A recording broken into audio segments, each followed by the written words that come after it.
ಈ ವಿಡಿಯೋದಲ್ಲಿ ಬಂದು ನಾವು ಡಿಫಾಲ್ಟ್ ನೇಮ್ ಸ್ಪೇಸ್ಗೆ ಯಾವುದೋ ಒಂದು ಡಿಪ್ಲಾಯ್ಮೆಂಟ್ ಆಗಲಿ ಡಿಮೆನ್ ಸೆಟ್ ಆಗಲಿ ಅಥವಾ ಯಾವುದಾದ್ರು ಪಾಡು ಡಿಪ್ಲಾಯ್ ಆಗೋದನ್ನು ಯಾವ ರೀತಿ ತಡೆಯೋದು ಅಂತ ನೋಡೋಣ. ಯೂಸಿಂಗ್ ಡೈನಮಿಕ್ ಅಡ್ಮಿಷನ್ ಕಂಟ್ರೋಲ್ ಮುಖಾಂತರ. ಇಲ್ಲೇನಾಗುತ್ತೆ ಅಂತಂದರೆ, ನಾರ್ಮಲಾಗಿ ನೀವು ಯಾವುದೇ ಒಂದು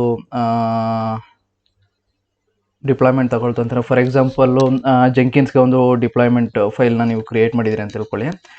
ಇದನ್ನು ಬಂದು ನೀವು ಪರ್ಟಿಕ್ಯುಲರಾಗಿ ಒಂದು ನೇಮ್ ಸ್ಪೇಸಲ್ಲಿ ಕ್ರಿಯೇಟ್ ಮಾಡಬೇಕು. ಫಾರ್ ಎಕ್ಸಾಂಪಲ್ಲು ನೀವೇನು ಮಾಡ್ತೀರಾ, ಜೆಂಕಿನ್ಸ್ ರಿಲೇಟೆಡ್ ಬಂದು ನೀವು ಈ ಜೆಂಕಿನ್ಸ್ ನೇಮ್ ಸ್ಪೇಸಲ್ಲಿ ಕ್ರಿಯೇಟ್ ಮಾಡ್ತೀರಾ. ಅದೇ ರೀತಿ ಇನ್ ಕೇಸ್ ಏನಾದರೂ ಇಲ್ಲಿ ನೋಡ್ಬೋದು, ನಾನು ಕೀವರ್ನ ಬಂದು ನಾನು ಕೀವರ್ನ ನೇಮ್ ಸ್ಪೇಸಲ್ಲಿ ಕ್ರಿಯೇಟ್ ಮಾಡಿದೆ. ಇದೇನು ಮಾಡುತ್ತೆ ಅಂತ ಅಂದರೆ, ಈ ರೀತಿ ನೇಮ್ ಸ್ಪೇಸನ್ನ ಯೂಸ್ ಮಾಡೋದ್ರಿಂದ ನಮ್ಗೆ ಪರ್ಟಿಕ್ಯುಲರಾಗಿ ಸಪ್ರೇಟ್ ಆಗುತ್ತೆ ಅಷ್ಟೇ, ಒಂಥರ ಗ್ರೂಪ್ ಥರ ಇದು. ಪರ್ಟಿಕ್ಯುಲರಾಗಿ ಇವಾಗ ಯಾವ ರೀತಿ ಒಂದು ಕಾಲೇಜಲ್ಲಿ ಎ ಸೆಕ್ಷನ್ನೇ ಒಂದು ಗ್ರೂಪ್ ಇರುತ್ತೋ, ಬಿ ಸೆಕ್ಷನ್ ಒಂದು ಗ್ರೂಪ್ ಇರುತ್ತೋ, ಅದೇ ರೀತಿ ನಾವು ಜಸ್ಟು ಲಾಜಿಕಲ್ ಆಗಿ ಗ್ರೂಪ್ ಮಾಡ್ತಾ ಇದ್ದೀವಿ ಅಷ್ಟೇ ಇಲ್ಲಿ.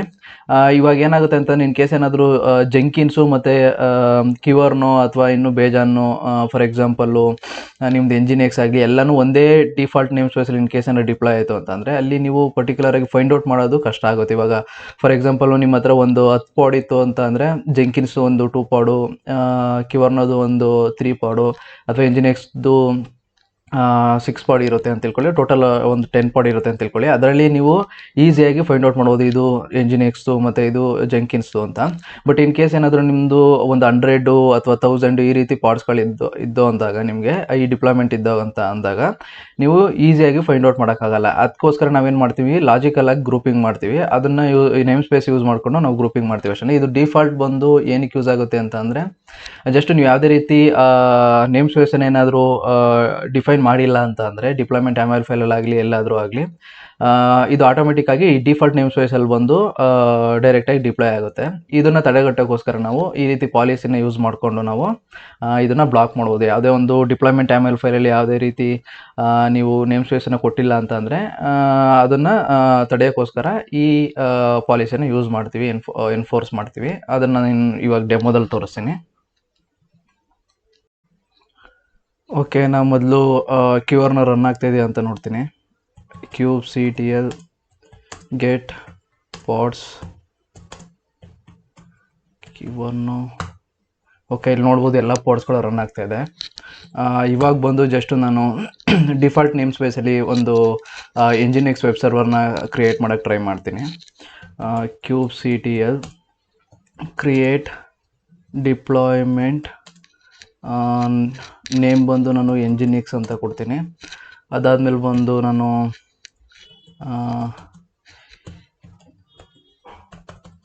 ಇಮೇಜ್ ನೇಮ್ ಬಂದು ಎಂಜಿನಿಯರ್ಸ್ ಅಂತಲೇ ಕೊಡ್ತೀನಿ. ಇವಾಗ ಜಸ್ಟ್ ನಾನು ಯಾವುದೇ ರೀತಿ ನೇಮ್ ಸ್ಪೇಸನ್ನು ಎಂಟ್ರಿ ಮಾಡ್ತಾ ಇಲ್ಲ. ನಾನು ಏನಾದರೂ ಎಂಟ್ರಿ ಮಾಡಲಿಲ್ಲ ಅಂತಂದರೆ ಆಟೋಮೆಟಿಕ್ಕಾಗಿ ಇದು ಡಿಫಾಲ್ಟ್ ನೇಮ್ ಸ್ಪೇಸಲ್ಲಿ ಅದು ಕ್ರಿಯೇಟ್ ಆಗುತ್ತೆ. ಜಸ್ಟು ಎಂಟರ್ ಮಾಡಿ, ಇವಾಗ ನೋಡ್ಬೋದು ಕ್ರಿಯೇಟೆಡ್ ಅಂತ ಬಂತು. ಜಸ್ಟು kubectl ಗೆಟ್ ಪೋರ್ಟ್ಸ್ ಅಂತ ಕೊಡ್ತು ಅಂತ ಅಂದರೆ ಆಟೋಮೆಟಿಕ್ಕಾಗಿ ಇಲ್ಲಿ ನೋಡ್ಬೋದು ನಿಮಗೆ ಒಂದು ಪೋರ್ಟ್ ಕ್ರಿಯೇಟ್ ಆಗ್ತಾ ಇದೆ. ಈ ರೀತಿ ಡಿಫಾಲ್ಟ್ ನೇಮ್ ಸ್ಪೇಸಲ್ಲಿ ಕ್ರಿಯೇಟ್ ಆಗೋದನ್ನು ನಾವು ತಡೆಯೋಕ್ಕೆ ನಾವು ಒಂದು ಪಾಲಿಸಿನ ಕ್ರಿಯೇಟ್ ಮಾಡಬೇಕು. ಆಲ್ರೆಡಿ ನನ್ನ ಹತ್ರ ಒಂದು ಪಾಲಿಸಿ ಆಲ್ರೆಡಿ ಕ್ರಿಯೇಟ್ ಮಾಡಿದ್ದೀನಿ, ಇಲ್ಲಿ ನೋಡ್ಬೋದು. ಇದನ್ನು ನಾನು ಡೈರೆಕ್ಟಾಗಿ ಕಾಪಿ ಮಾಡಿ ಮೊದಲು ನಾನು ಡೈರೆಕ್ಟಾಗಿ ಅಪ್ಲೈ ಮಾಡ್ತೀನಿ. kubectl ಅಪ್ಲೈ -f ಅಂತ ಕೊಟ್ಟು ಈ ಪಾತ್ ಏನು ಕಾಪಿ ಮಾಡಿದೆ ಅದನ್ನು ನಾನು ಅಪ್ಲೈ ಮಾಡ್ತೀನಿ. ಓಕೆ, ಇಲ್ಲೇನೋ ಎರರ್ ಬರ್ತಾ ಇದೆ.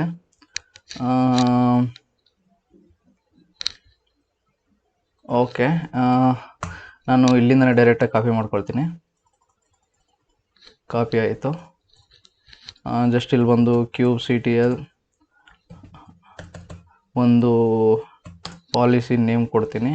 ಇದು ಬಂದು ಡೆಫ್ ಅಂತ ಕೊಟ್ಟು ನಾನು ಜಸ್ಟು ಈ ಕಾಪಿ ಏನು ಮಾಡಿದೆ ಅದನ್ನು ಪೇಸ್ಟ್ ಮಾಡ್ತೀನಿ. ಓಕೆ, ಇದನ್ನು ಸೇವ್ ಮಾಡಿ ಇದನ್ನು ರನ್ ಮಾಡ್ತೀನಿ ನಾನು. ಡೆಫ್. ಓಕೆ, ಇಲ್ಲಿ ನೋಡ್ಬೋದು ಕ್ರಿಯೇಟ್ ಆಯಿತು. ಜಸ್ಟ್ ಇವಾಗ ಚೆಕ್ ಮಾಡೋಣ. kubectl get cluster policy. Okay, ಇಲ್ಲಿ ನೋಡ್ಬೋದು ಕ್ಲಸ್ಟರ್ ಪಾಲಿಸಿ ಕ್ರಿಯೇಟ್ ಆಗಿದೆ, ಡಿಫಾಲ್ಟ್ ನೇಮ್ ಸ್ಪೇಸ್ ಅದು. ಓಕೆ, ಇವಾಗ ಟ್ರೈ ಮಾಡೋಣ. ಪ್ರೀವಿಯಸ್ಲಿ ಒಂದು ನಾನು ಕ್ರಿಯೇಟ್ ಮಾಡಿದೆ ಡೈರೆಕ್ಟಾಗಿ ಯಾವುದೇ ರೀತಿ ನೇಮ್ ಸ್ಪೇಸ್ ಕೊಡ್ದೇನೆ. ಇಲ್ಲಿ ನೋಡ್ಬೋದು, ಇಲ್ಲಿ ಜಸ್ಟ್ ನಾನು ನೇಮ್ ಚೇಂಜ್ ಮಾಡ್ತೀನಿ ಅಷ್ಟೇ. Nginx 1 ಅಂತ ಕೊಟ್ಟು ಎಂಟ್ರಿ ಕೊಡ್ತೀನಿ. ಇಲ್ಲಿ ನೋಡ್ಬೋದು ಕ್ರಿಯೇಟ್ ಆಗ್ತಾ ಇದೆ. ಓಕೆ, ಜಸ್ಟು ಪಾಡ್ದು ಸ್ಟೇಟಸ್ ಚೆಕ್ ಮಾಡೋಣ. ಓಕೆ, ಪಾಡ್ ಕ್ರಿಯೇಟ್ ಆಗಿದೆ. ಕ್ರಿಯೇಟ್ ಆದಮೇಲೆ ಇವಾಗ ಜಸ್ಟ್ ನಾವಿಲ್ಲಿ ಕೋಡಲ್ಲಿ ಏನು ಮಾಡಿದ್ದು ಅಂತಂದರೆ ಜಸ್ಟ್ ಆಡಿಟ್ ಅಂತ ಕೊಟ್ಟಿದ್ದೀವಿ.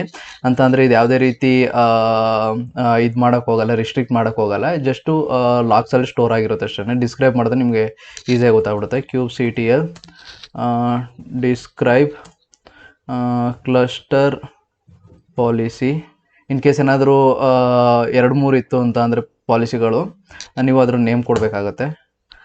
ಇಲ್ಲಿ ನೋಡ್ಬೋದು ನಿಮ್ಗೆ ಎರರ್ ಥ್ರೋ ಮಾಡ್ತಾ ಇದೆ.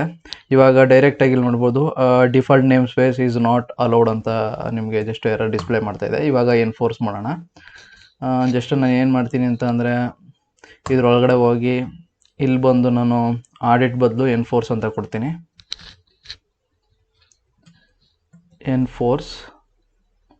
ಓಕೆ, ಸೇವ್ ಮಾಡ್ತೀನಿ. ಇವಾಗ ಇದನ್ನು ಅಪ್ಲೈ ಮಾಡ್ತೀನಿ ಚೇಂಜಸ್ನ. ಓಕೆ, ಚೇಂಜಸ್ ಅಪ್ಲೈ ಆಗಿದೆ, ಕಾನ್ಫಿಗರ್ಡ್ ಅಂತ ಬಂತು. ಇವಾಗ ಕ್ರಿಯೇಟ್ ಮಾಡೋಕ್ಕೆ ಟ್ರೈ ಮಾಡೋಣ. Nginx 2 ಇಲ್ಲಿ ನೋಡ್ಬೋದು. ಇಲ್ಲಿ ಬಂದು ನಿಮಗೆ ಡಿಫಾಲ್ಟ್ ನೇಮ್ ಸ್ಪೇಸಲ್ಲಿ ಕ್ರಿಯೇಟ್ ಮಾಡೋಕ್ಕೆ ಬಿಡ್ತಾ ಇಲ್ಲ.